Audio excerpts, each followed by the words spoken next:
What's going on, guys? Bart here with Working the Shoot. And sorry about the little delay of uploading to this channel. I've been kind of busy with the primary channel I run, Tully Television, on YouTube, so go check it out. But I want to take today to dedicate some time to this channel here. To again talk about the love of sports entertainment / professional wrestling, whether it be WWE, A.E.W, old school WCW, whatever topics interest me at the time and feel like I can give my thoughts and opinions on it in a somewhat intelligent way and having some sort of knowledge about the topics. But before we get into what I want to talk about today, I want to thank all of you for stopping by, doing all that beautiful YouTube stuff, liking, commenting, sharing. Chokeslam that subscribe bar down below. Leg drop a comment. Do a 5-star splash on that like button, all that beautiful stuff, right? Rear naked choke the share button. And but yeah, I want to talk about CM Punk today because he's back in the news again.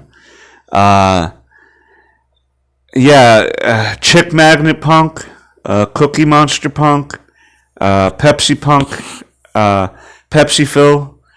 All that stuff, Phil Brooks, whatever you want to call him, Jerkface, right? Greatest wrestler of all time. He's been known as a world champion for multiple companies, and he's also known as someone who speaks his mind and opinions, even when maybe it's not such a good idea, right? At the given times, but to get a little bit into CM Punk and his past a little bit here, I'm not doing a full dive of his history here, but if you guys are interested in that, I'd be willing to do that.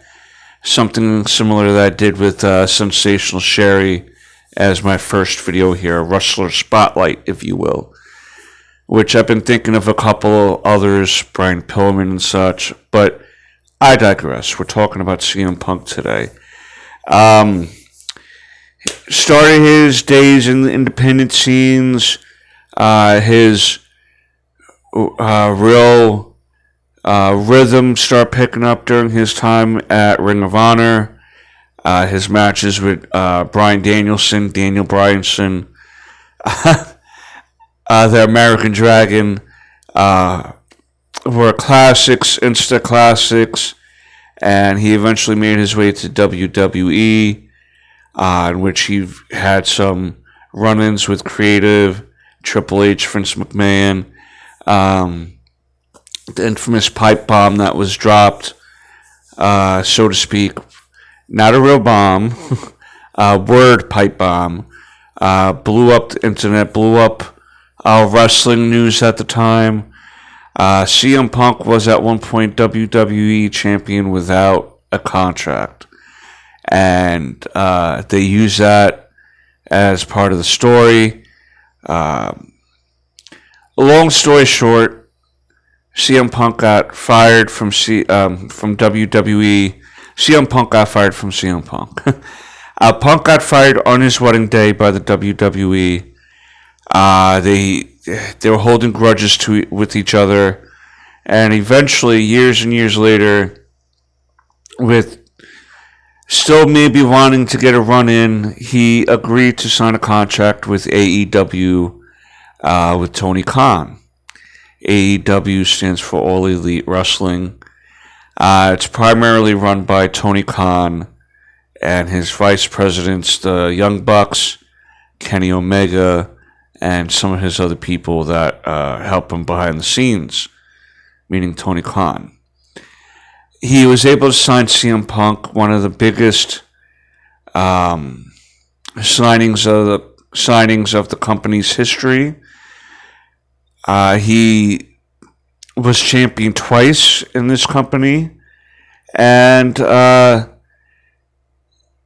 it all fell apart when he won the championship at All Out, I believe, and he basically was talking about how the executive vice presidents, meaning the Bucks and mainly the Bucks, but including Kenny Omega in it, on how childish they are. They don't really know how to run a company. And you can see Tony Khan next to him kind of being uncomfortable during the press conference. And as Punk is sitting there with his blood on his face, talking stuff. And then as Punk went back to his locker room, no one is really sure what is happening because I don't think really the full story came out. But the Young Bucks, Kenny Omega, rushed CM Punk's dressing room. Some punches were thrown, bites were thrown, bitten, and CM Punk and the Young Bucks were stripped of their titles that they won that night. They were all suspended for a while, and CM Punk is currently still out. Now, he's interested in coming back to AEW and is even willing to work with the Young Bucks and Kenny Omega, even though he's made it quite clear he does not like them on a personal level at all. He thinks they're idiots. He thinks they don't know how to run a wrestling company. And this is all... where this falls on is Tony Khan as... owner of this company, he needs to let all parties involved that he's the final say. Now, everyone says that CM Punk was unprofessional by airing his grievances during the press conference, and that he should have been talking to Tony Khan and other people about this.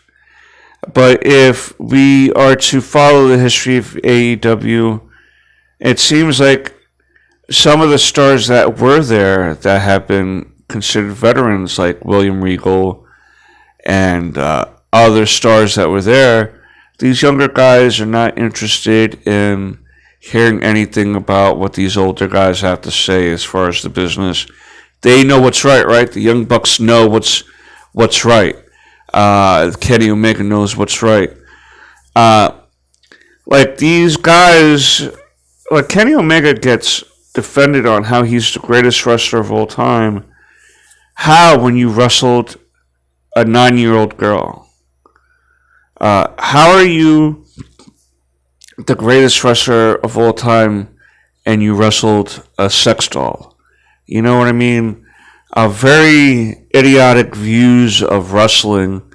Just because the match looks good doesn't mean that, yeah, let's wrestle a sex doll or a 9-year-old child. No matter what the reasons are, right? Or have it at least, even if you're doing a Make-A-Wish type of thing, why air that? You know what I mean? Make yourself look... It shows like how really ridiculous it is to be watching this, that a 9-year-old could look like they're beating up a grown adult, right? If you want us to look at this as a realistic fighting simulation, so to speak, wrestling the Invisible Man, wrestlers that would slam you because of the power of their penis. Like if you grabbed this wrestler's penis, he'd be able to flip you in the air just with his penis. And it's like, this is why wrestling is viewed as the way it is sometimes, because of these super ridiculous premises. I know that trying to explain wrestling to non-wrestling fans is hard, because they're like, well, why are you watching something scripted and planned out, or this or that? And I'm sorry if you hear that. That's my garbage truck out there. So some of these things I can understand. People like a Jim Cornette or Jim Ross really just taking the piss out of this company. And who's to say CM Punk didn't go to Tony Khan ahead of time and talk to him about these things? Tony Khan can't be that ignorant and that hopped up on the Swiss Alps of adventure that he's totally not seeing what is going on with his company. And a lot of it has to do with the Young Bucks and Kenny Omega, in my opinion, and Jon Moxley. Jericho has been, I don't know what's going on with Jericho with his career the last couple of years. A little disappointed in him with the shenanigans and what are you doing? Poor Matt Hardy had his head split twice because of these things that you wanted to do. A jump off the 50-foot ladder onto the 50 tables, through the 30 chairs, and it's like, you're spending more time building these construction sets, right, to get thrown through than the actual, let's make the match look good through wrestling moves and legitimate-looking fighting. But no, you want to build connect sets and tinker toys and stuff and try to see who can make the biggest, literally it's spot monkey stuff, and a lot of people have gotten tired of that in wrestling, well, or at least I have. There's no real psychology in a lot of these AEW matches, and anyone who has ever tried to insert their experience like a William Regal or a CM Punk, they get shot down like they don't know what they're talking about. And that's okay at the end of the day, because I think that AEW will survive with the audience they have. Ring of Honor has survived this long. TNA Impact has survived this long.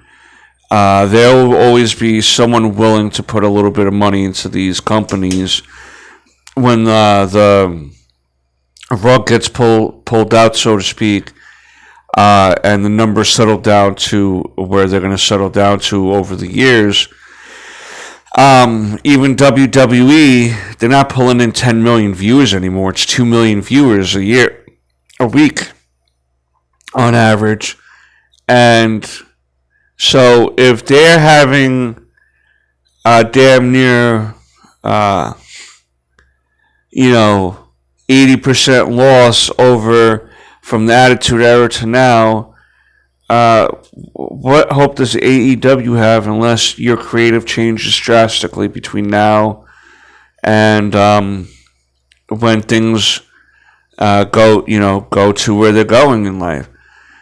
But CM Punk wants to come back, right? And I think he should be allowed to come back. If I'm a millionaire and I'm paying you X amount of millions of dollars a year for you to sit home, and I can't bring you to work because Bob in the next department don't like you, well, it's not Bob paying you, it's me paying you. And if Bob don't like me bringing you back, Bob can leave. You know what I mean? Bob's not paying the $1 million for you to sit home. I'm paying you the $1 million to sit home.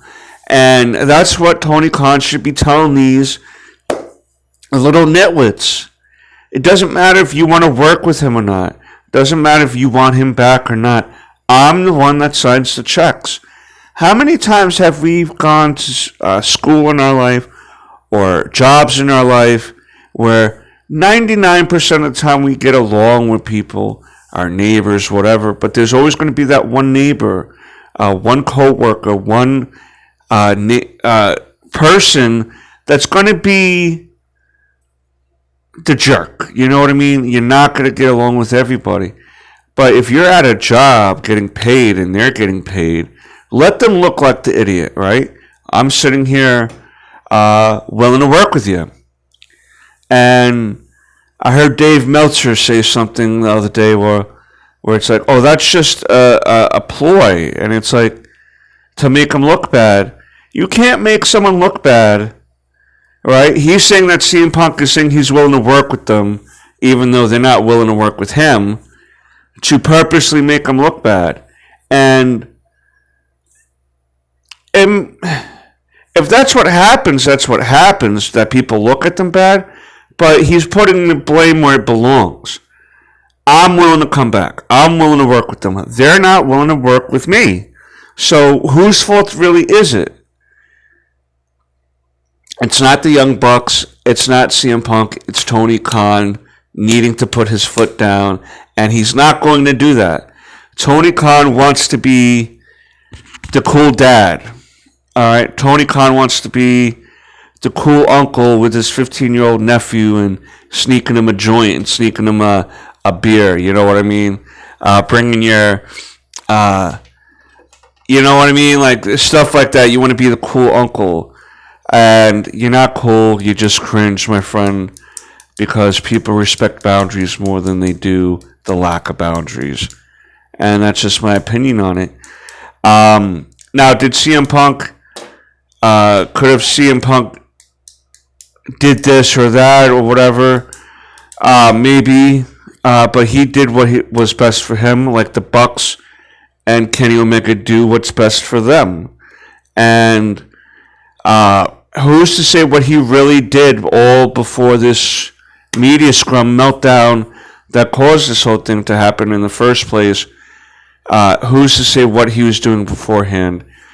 Again, no matter what size your company is, if you're running that company, you need to step in and make the hard decisions because it's your name, your money at stake, your reputation, not these guys. These guys are helping you to make money, but if they're not willing to do what's best for business, they need to get out of here. And in my opinion, that means bringing back CM Punk. And if that means at the expense of Kenny Omega and the Young Bucks, I would not mind that happening. But that's my opinions on CM Punk and coming back. He should be able to come back. The Young Bucks and Kenny Omega need to get over it and stop being children and stop really trying to make him look bad out in the press by lying on him through Dave Meltzer. Like, they're not the ones releasing things to him so he can kind of talk junk about CM Punk. Really, it's just a really bad move on Meltzer's part, on the Young Bucks' part, on Tony Khan's part. And I hope that CM Punk, he wants to earn his paycheck, and if he doesn't want to, if they don't want him back, then at this point I'd be like, fine, I'll sit home and collect my money. But I would like to see CM Punk come back into the ring and kick their asses. That's my opinion. You let me know what your opinion is on CM Punk in this whole situation right down below. But until next time, peace, Snookums.